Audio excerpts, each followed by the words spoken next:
इथे मी आणि विहान रेडी झालोय आणि आम्ही चाललोय स्वामी समर्थ मंदिरात, कारण आज आहे स्वामी समर्थ महाराजांचा प्रकट दिन या निमित्ताने. आणि आम्हाला अर्धा तास लागला मंदिरात पोहोचायला.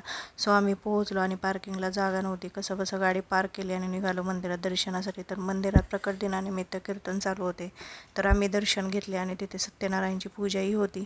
सो तिथेही आम्ही दर्शन घेतले आणि संपूर्ण मंदिरात छान अशी सजावट केलेली होती आणि स्वामी समर्थ महाराजांची एवढी सुंदर प्रतिकृती तिथे रेखाटली होती की काय सांगू. त्यानंतर मंदिराच्या गाभाऱ्यातही अतिशय सुंदर अशी फुलांनी आणि फळांनी सजावट केलेली होती, त्यामुळे मंदिरात खूप प्रसन्न वाटत होते.